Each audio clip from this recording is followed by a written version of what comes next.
Hello, lovelies. Welcome to year 3 of Lessons from the Universe with Jennifer Hall. If you're new to the show, please remember, back it up and see what you've been missing. Those of you who love it already, remember, I need you. I need you to like, to share, review, subscribe, and maybe even consider clicking that patron button. Let's grow our community so that we can grow and learn together. I am about to get on my soapbox. I have more people resist the next step on their spiritual path because they have a devoted spiritual practice. Now, let's be clear. Spiritual practice is very important, but there's a difference between a spiritual practice and a spiritual existence. You may know people who have very loyal, consistent, beautiful, seemingly enviable spiritual practice. Maybe they meditate every day, they go to yoga, they do whatever, right? But spiritual practice in and of itself is quite limited. It is within a certain period of time, right? The length of the class or the length of the meditation or while they're reading their, affirmation chapter or whatever for the day. These things are great, and we should all aspire to have a great spiritual practice. But this is very different. Well, maybe not very different, but certainly not the same.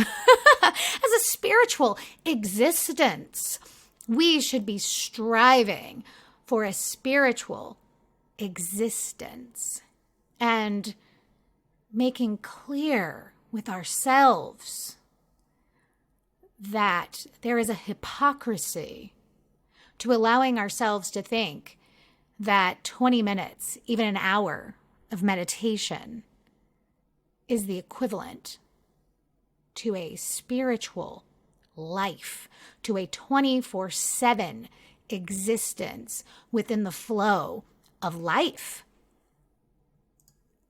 I've been thinking a lot about this, and it's come up quite a few times lately. Not to go all the way back and have another conversation about hypocrites, which, those of you who have been with me a while know that we have an episode all about being a hypocrite. I can't call it true hypocrisy, except for those people who think that they are better than everybody else because they have a loyal, thriving spiritual practice. You cannot call it a spiritual life if it is within the confines of whatever your spiritual activity is. And the rest of the time, all day, every day, you're sleepwalking like every other jerk in town. I mean, no offense to the sleepwalkers, right? Some people are sleepwalking, and it is the best that they can do. They are walking through this life being guided by humanness. If that is the best they can do, great. But there is not one person listening to my voice right now that is not capable of more. It is completely within the realms of my faith, without a waver, that no one has gotten this far, even 3 minutes in, that no one even clicked play without being capable of more. As I was thinking about this today, a quote came to mind, as it tends to for me. There is this dude, Carl Albrecht. Carl, forgive me if I mispronounce your name, and maybe I shouldn't call him a dude because he has a PhD, and not that having a PhD excludes you from being a dude, but let's give credit where credit is due. That's a lot of time, a lot of work, right? So Carl has said a lot of smart things, many about business, and before anybody complains to me, I'm sure he said a lot of dumb things too. One of the things that he said, and granted it was now I'm taking part of it out of context. It was about within the context of business, but I say, flow and grow. He said, we need organizations, and I'm going to say people, that are culturally equipped to adapt. They must have internal processes that are creative, generative, and productive, rather than controlled, confining, and normative. In short, we must unshackle the human brain and exploit its productive potential. Hell yes. Why are we so limited in our thinking? Why are there people trapped within the idea that my spiritual connection, wisdom, input, and reception can only be during my spiritual practice? No. The brain is the bypass, that's probably the wrong word, the connector, okay? Spiritual input through the crown of the head comes right through that brain, the house of your third eye, to be utilized in your human experience all day, every day. Yeah. Smart dude. Right? He also said, the typical human life seems to be quite unplanned, undirected, unlived, and unsavored. Only those who consciously think about the adventure of living as a matter of making choices among options, which they have found out for themselves, ever establish real self-control and live their lives fully. Okay, Carl, that's pretty deep. Right? So I'm thinking about, I remembered this unshackle the brain quote, right? It pops into my head as I'm realizing today I'm going to push you towards a spiritual existence. And I decided, you know what? Maybe this dude has some smart stuff to say about spirituality. Let's check him out a little bit. And those of you who know me very long know I go down, I call them wormholes, right? Spirit gives me this spark of idea, and then I go digging and see where it takes me. So then I found the second quote that I read you, and I thought, that's pretty cool. I like this, right? And it's true. Most people have these unplanned, undirected, unlived, unsavored lives. They are sleepwalking. So I decided, I wonder what he says about spirituality. And I found something interesting. He listed 7 principles, 7 things he calls spiritual strategies. And his claim is essentially that they are the only 7 things that you need in order to live a good life. And as I read them, I cannot say that I disagree. The first is gratitude. Now, gratitude, that seems pretty self-explanatory, right? But again, if you've been listening very long, you know that I like to really talk about what words mean, because we make a lot of assumptions about what words mean. And sometimes it's wrong or it's not deep enough, right? So what is gratitude? It is appreciation, right? But it's a little bit more than that. It is appreciation with the desire to return kindness. That's different. That's deeper. Appreciation with the desire to return kindness. Not out of guilt, not out of shame, not out of requirement or expectation, out of desire. The word is desire. The second is humility. Now, humility is grossly misunderstood, and if you look at simple definitions, it's only going to feed that unless you dig deeper into those. The best definition of humility, to really get us to the essence of what it is, humility is teachability. Yes, it is knowing our strengths and our weaknesses and recognizing that everybody else has theirs, but ours and theirs are not the same. There is a quote, I want to say it's from the Bible, but don't quote me on that. Basically says that we glean the greatest wisdom from beggars and thieves. Yeah, I mean, that's a metaphor, not literally beggars and thieves, so it can be. What it's saying is that we should be teachable all day, every day. It doesn't matter if you're this PhD and you're talking to someone who didn't finish high school, or to a child, or whoever.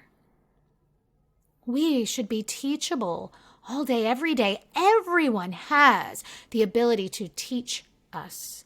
And everyone, every situation is part of our earthly curriculum. I will say this fact is perhaps the single most important key to living a spiritual existence. To realize that everything, all day, every day, all the time, is about getting you closer to the truth about who you are. It doesn't matter if they're flawed. It doesn't matter if they're wrong. It doesn't matter if it sucks, if you wrecked your flipping car. It doesn't matter what it was. Don't humanize it. Ask yourself, what do I learn and how do I grow? Be teachable. And also be number 3, be optimistic. Optimism is what Carl listed as the 3rd principle, the 3rd spiritual strategy. It means to be hopeful and confident that there will be a successful outcome.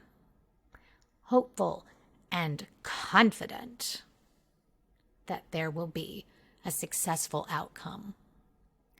I am going to add to that with non-attachment. We have to be clear that we will learn and we will grow, that the outcome will be successful, even if it's not what we personally, humanly, sometimes quite naively, had hoped it would be. That it will be our highest good, that we will learn and we will grow and we will be one step closer to that better, more beautiful life. Yes, be teachable, be hopeful, be confident. So I'm reading this, and so far I'm like, hey, dude's pretty smart. The next one he lists is generosity. Now, this is one that I immediately sort of get red flags towards, right? In fact, we're trying to teach my son right now not to be overly generous. He wants to give away everything that he has. He wants to take every penny he has and buy someone else lunch or do whatever. And we're trying to teach him where you can focus that kind of energy, why you shouldn't give all your toys to other kids whose parents are capable of giving them toys and things like that, right? And so I decide, let's find out what is the origin of the root generosity. And so thank you, Google. Origin of generosity. Turns out the Latin origin is the word magnanimous. Okay, magnanimous. So what does that mean? The definition of magnanimous is generous or forgiving, especially towards a rival or someone less powerful than yourself. Great. So again, in many ways, a whole nother way of being humble, right? Teachable. I'm going to be generous. I'm going to give more than is necessary or expected of either my money or my time or my thoughts and my kindness, which of course leads us directly into forgiveness, and forgiveness is a big one. Those of you who've been following this past week, thank you, Podbean, for this wonderful feature that you have given me. We've been rebooting old episodes, and we literally just rebooted the one about forgiveness a couple of days ago. If you missed it, and forgiveness is a hot button topic for you, I suggest you go back and listen to it. Because forgiveness is freedom, right? Forgiveness is a shift in thinking. It's a choice. There is a rabbi, Rabbi Ilan, I believe, maybe pronouncing his name wrong, I-L-A-N. I came across a letter he had written to someone who had written to him, and I'm going to share with you what he said. He said, don't forgive them for them. Although if they ask, please do. I would say try. Forgive them because you deserve to not be weighed down by this pain. Forgive them because you don't want to be defined by the pain you carry. Yes. If you are going to have a spiritual existence, you cannot walk around carrying your pain like a rock in your chest or a pack on your back, a weight tied around your neck. Yes, we hurt. Yes, things suck. Sometimes things suck. But if we are teachable, if we are optimistic, we will move through these experiences. Emily Cady. If you recognize that name, it's because I've told you about Emily Cady before. She wrote a book, goodness, almost 100 years ago, called Lessons in Truth. And it's, for some people, difficult to read because it is written like somebody who wrote a book 100 years ago. But she was one of the founders of early metaphysics. And she described forgiveness this way. She said, to forgive does not simply mean to arrive at a place of indifference to those who do personal injury to us. It means far more than this. To forgive is to give to give some actual defined good in return for evil given. Now, let's be clear. Evil, okay, so badness, ugliness, unfairness, sometimes even violence, okay? I'm not thinking evil like, ooh, demons, okay? That's not where we're going here. But to give some actual good in return, to bless them, to pray for them, that hopefully they learn and grow, even if it's far away from you, right? To forgive, to shift our thinking towards, again, what did I learn and how did I grow? And optimism for the idea that the positive, successful outcome will arrive and that all of this is our education all day, every day. That we learn due to this brilliant calm that it gives us when we focus on life in this way, when it gives us this calm where we can hear. We can hear what some people call their conscience, their spirit guide, their guardian angel, their intuition.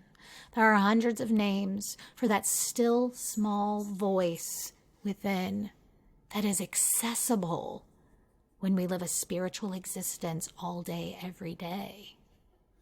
People touch it in their meditation, but they forget that with the right attitude, with the right intention, which happens to be number 6, we can carry that all day, every day. Now, to be fair, Carl is a businessman. And when he's talking about intention, he largely means having a plan, an aim, making a choice. This is my goal. This is what I will go for, go after. That's good. We need to do that. We live in a human world, and we must have both a human and a spiritual experience side by side, together, and joined, much like the two sides of a yin-yang. Think about a yin-yang for a minute, right? The two sides, the white side and the black side, they are not blended together. They are side by side, and they match each other just perfectly. And what's even more brilliant is each one pokes through the other in its totality, those little dots, right?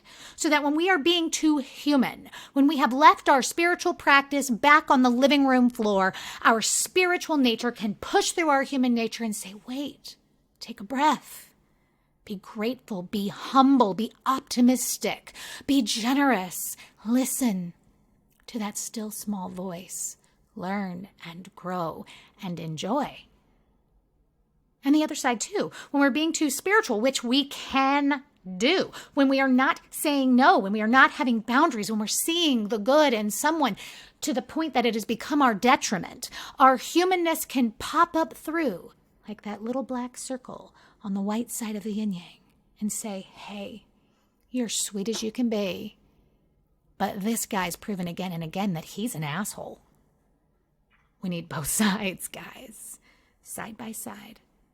And we live our life with intention.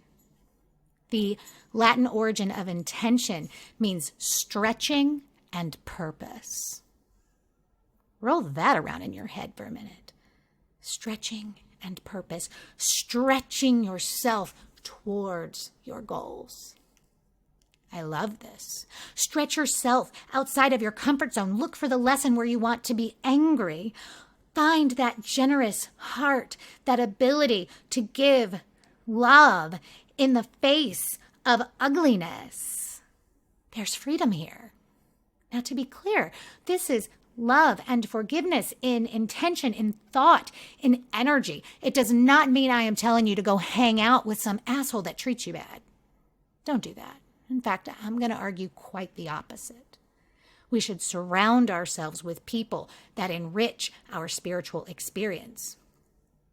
This may not be capable, this may not be possible 24/7 because we have jobs and things and we get exposed to people that we have no choice but to sit by for some period of time.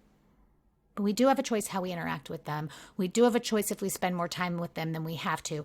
And we do have the ability to have personal boundaries that should never be pushed. Unless we're pushing them for ourselves, because we're pushing ourselves into some place that is better and brighter and more whole.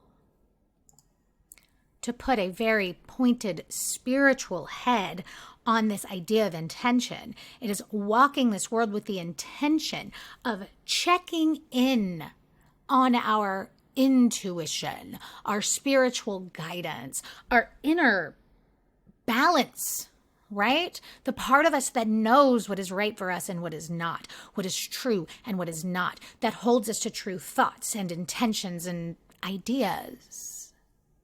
When we walk around with that intention and we add it to number 7, which is expectation, then we can live that spiritual life, that spiritual existence all day, every day. So many people sit in their meditation expecting that moment of peace to very quickly end. No. If you're meditating and you touch that peace, remind yourself right then, oh, there's normal. I like normal. Normal is good. This is me all day, every day. And if you don't have time to meditate, do not think that absence of an elaborate spiritual practice will keep you from a spiritual existence. You can be in a state of what I call walking meditation all the time. That means constant awareness that there is a greater something than just you, and that you can tap into that anytime, anywhere, that you can appreciate what a magnificent achievement it is that your spirit, your soul, your higher self, that chunk of God, of the universe, higher power, whatever you want to call it, could be anywhere doing anything, and it has chosen to have this human experience right here, right now, in this body where you happen to be sitting listening to my voice. That awareness, beloved, is a spiritual existence. That awareness cultivated into an all-day, everyday affair with life. And so we expect it. Expectation. The Latin means awaiting. It is a strong belief that something will happen, is happening, or knowing that it should be, and aligning ourselves to it. It is anticipation. And anticipation is the force behind manifestation. Even if you don't see it, even if the evidence isn't there yet, it is that deep knowing and belief that the seed has been planted. And before you know it, there will be flowers. When you plant seeds, you don't expect to blink and have the whole plant. You anticipate it. You nurture it. You care for it. And then one day it blooms. And you are in awe and appreciation. And yet, there's no surprise. Only gratitude. Your spiritual existence starts today. If you can't say with 100% certainty that you have been walking this earth in your spiritual faith all day, every day, in your awareness of who you are and why you're here, then claim it with me. My spiritual existence starts today. My spiritual existence starts today. And please, honor your practice. If you have one, if you're good at it, I am not saying let it go. I am not saying that it is anything less than useful and perhaps even inspiring. But remember, the goal is all day, every day. All day, every day. I can feel the love growing. I can feel the energy growing just as I speak these words into the air. Imagine how much power and strength we add to the pureness and the goodness in the world just by holding these thoughts together. Make this your goal this week, beloved. Think about it all day, every day. Put a sticky note on your dashboard, put a reminder in your phone. Do whatever you need to do to transform your human life into a spiritual existence. I believe in you and in me. Until next time, beloved, namaste. Hi, my name is Connie, and I wanted to tell you a little bit of my experience and my relationship with Jennifer. When I first met Jennifer, it was a very emotional and intense meeting.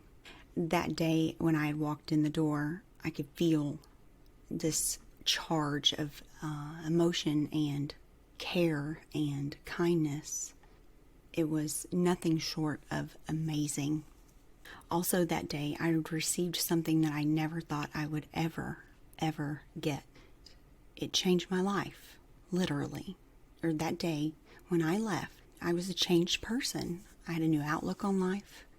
I was happier. I felt lighter. It was something I will always be grateful for. Since then, our relationship has changed. It's become one of the most incredible. I'm fighting for the words because I don't know if I can find the words that are big enough to express how much it means to me. Excuse me, I'm getting a little verklempt. The things that I've learned about myself, about the world around me, about my spirituality has been priceless, and the level of gratitude I have in regards to that is just immeasurable. I don't know how I would go on if this relationship wasn't in my life, but I know that I've learned so much that I would be able to go on. So I'm grateful for that too.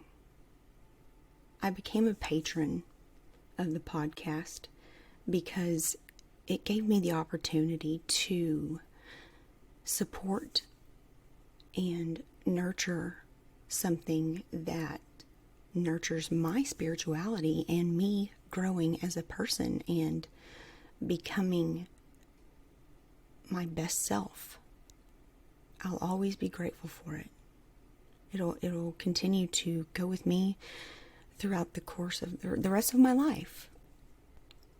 There's so much love that is put into this, and supporting its growth will benefit this world. Namaste. Thank you.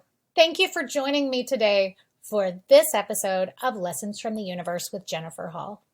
It is my privilege to have your ear and your time. Come out, find me on social media, visit one of my seminars, book an educational session.